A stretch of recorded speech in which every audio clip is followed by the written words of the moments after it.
SG Consultancy Services. Study MBBS in Russia, Philippines, Uzbekistan. ఎన్నో జానపద గేయాలనేది ఇప్పుడు వస్తూ ఉన్నాయి. కానీ ప్రాచుర్యం అనేది కూడా ఒకసారి చూసుకుంటే ట్రెండ్ ఇప్పుడు మాత్రం ట్రెండ్ అనేది కూడా బాగా వెళ్తుంది. సో ఇది చూస్తుంటే ఎలా అనిపిస్తుంది? ప్రకృతికి పట్టుచీర కట్టినట్టుగా ఉంది సార్. ఎందుకంటే నిజమైనటువంటి ఏదైతే నిధి ఉందో ప్రజలలో ఉన్నటువంటి సంగీత సాహిత్యం నృత్య రూపకాలు అన్నీ కూడా అవన్నీ కూడా అక్కడి నుంచి తీసుకొని దానికి అనేక మార్పులు చేసి ఈరోజు అదే పాట మొదలు పుట్టింది పద్యము కన్నా, అది పుట్టినప్పుడు లేదు ఏ శాస్త్రము అన్న. మొదట జానపదముగా పిదప లలిత గీతమై అది తర్వాత శాస్త్రీయ చట్టంలో ఇరుక్కుపోయింది.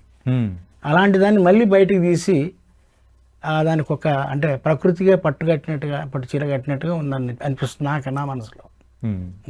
కానీ ఒకానొక సందర్భంలో మనం గమనించుకుంటుంటే ఆ రోజులకి అంటే ఈ రోజుల్లో వచ్చే జానపద గేయాలకు సో వ్యత్యాసం ఏమైనా ఉందా? వ్యత్యాసం ఏమి ఉండదు సార్. ఉదాహరణకి ఏరువాక సాగరో నన్నో చిన్నన్న నీ కష్టమంతా తీరెనురో నన్నో చిన్నన్న, అందులో మట్టి వాసన గుబాలిస్తుంటుంది. ఎన్నేళ్ల పాట అది, 50 ఏళ్ల పైగాను. అలా ఆ ప్రజలకు ఆడుతూ పాడుతూ పని చేస్తుంటే అలుపు సొలుపే ఉన్నది. అట్లా ఆ జానపద గీతాలలో ఒక అద్భుతమైనటువంటి జీవం ఉంటుంది సార్. కృత్రిమత్వం ఉండదు. మనుషులు ఏది ఉంటే అది గబుక్కున బయటకు వచ్చేస్తుంది, వెళ్ళగక్కేస్తారు. అందులో సున్నితమైనటువంటి శృంగారం ఉంటుంది, హాస్యం ఉంటుంది, లాలిత్యం ఉంటుంది, తర్వాత అంతర్లీనంగా బూతులు కూడా ఉంటాయి. అంటే అది బూతుగా అనిపించదు మళ్ళీ. దర్గా మెట్టు కాడ దానిమ చెట్టు కింద, దర్గా మెట్టు కాడ దానిమ చెట్టు కింద గాజులు గల్లు మంటే మా వాళ్ళు చూస్తారు మామ, గాజులు గల్లు మంటే మా వాళ్ళు చూస్తారు మామ అంటే అన్నట్టు. మీ వాళ్ళు చూస్తే భయము నాకేం దొంగతనము, మీ వాళ్ళు చూస్తే భయము నాకేం దొంగతనము, పటేల్ ఇంజను మీద జీతామున్ననే పిల్ల, పటేల్ ఇంజను మీద అని అంటారు. చెప్తావే నేనేమనుకున్నావే, నేను పటేల్ దగ్గర జీతగాన్ని, జీతగాడు కూడా గొప్పోడని చెప్పుకుంటున్నాడు ఆ పిల్లకు. అంటే అలాంటి దాంట్లో వాళ్ళ లోపల వ్యంగ్యం ఉంటుంది, హాస్యం ఉంటుంది, శృంగారం ఉంటుంది, తాత్వికత ఉంటుంది జీవితం. ఏమంటని ఊరు మీది మీది అని రన్నా దొరలంతా కలిసి ఏది మాకు మిగిలినాదన్నా, ఊరు మీది మీది అని రన్నా దొరలంతా కలిసి ఏది మాకు మిగిలినాదన్నా, ఉండబోతే ఇల్లు లేదు వండుకోను కుండ లేదు, ఉండబోతే ఇల్లు లేదు వండుకోను కుండ లేదు, సచ్చినప్పుడు బొందబెట్ట శారడంతా జాగలేదు, ఊరు మీది మీది అని రన్నా దొరలంతా కలిసి ఏది మాకు మిగిలినాదన్నా. ఈ పాట పుట్టడానికి అదే వామపక్షాల కోసం అద్భుతమైన పాట పుట్టింది.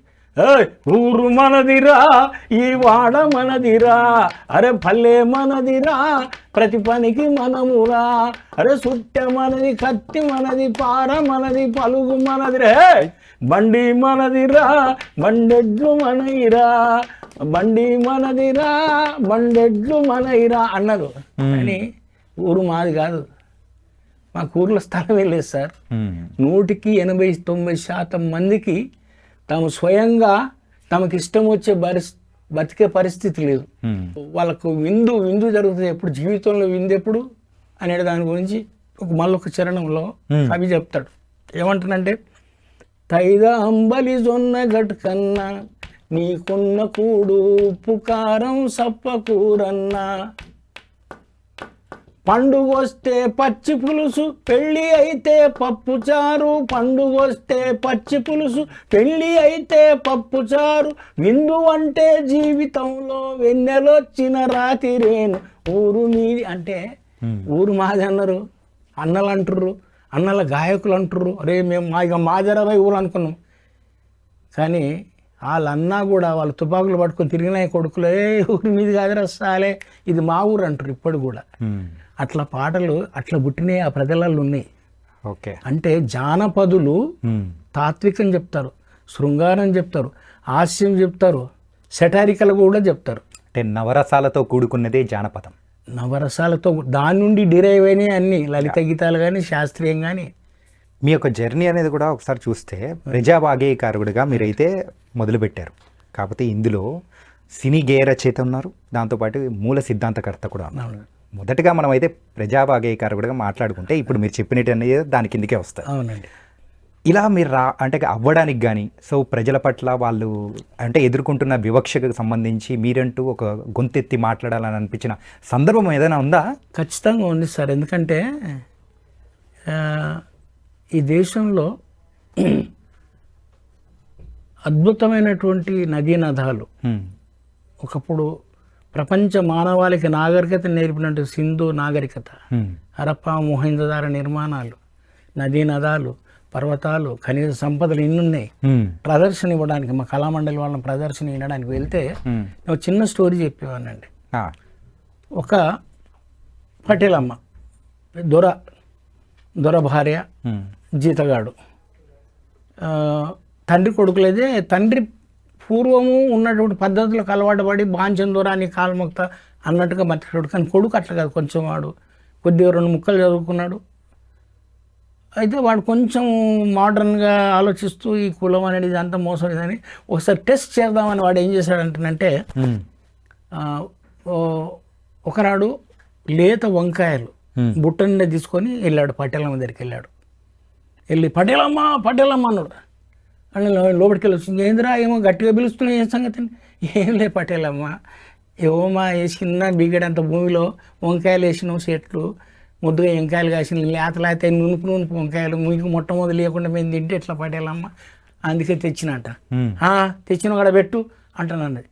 ఎడబెట్టు, గడప లోపల పెట్టబోయాడు, గడప లోపల పెట్టబోయాడు.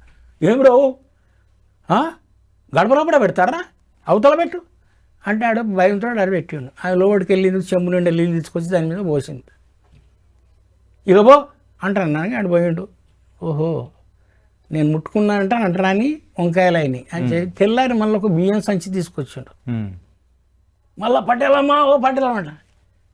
ఏంద్రేమో మళ్ళీ వచ్చింది. ఏం లే పటేలమ్మ, ఆ బియ్యగడు భూమిలో కొంచెం అన్ని ఒడ్లు అవి పండినాయి, కొత్త పెట్టి మీకు ఇవ్వకుండా నేను కూడా తప్ప తల్లి అంటానంటే దవ్వుకున్న నిన్ను ఏడైతే వంకాయల బుట్ట పెట్టి ఆడేది.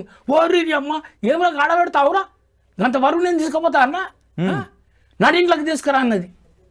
అమ్మ పటేలమ్మ పేరు రావద్దు కదా మేము అంటున్నట్టే. ఏయ్ అవసరం మాదిరా, లోపలికి వచ్చి తెచ్చిపెట్టు అంటున్నట్టు. వాడు లోపలికి ఎన్నడూ పోలే, ఇంట్లోకి లోపలికి పోయి చూస్తే దాన్ని నెత్తేసిండు. ఆయన టవల్ ఇట్లా తీసి చేసి ఉండగా ఇంకేందిరా నిలబడ్డు పో. లే పటేలమ్మ, నిన్న వంకాయల మీద నీళ్ళు పోస్తుంది కదా, ఈ బియ్యం మీద ఏమేస్తావో చూద్దామని. బాగా మర్చిపోయిద్దిరో నీకు, ఉండు అంటే పోయి లోపలికి వెళ్ళి పొడి పసుపు తీసుకొని ఇట్లా చల్లింది అంటే ఇక దాన్ని అన్టచబిలిటీగా లేనట్టు లెక్క. బిడ్డని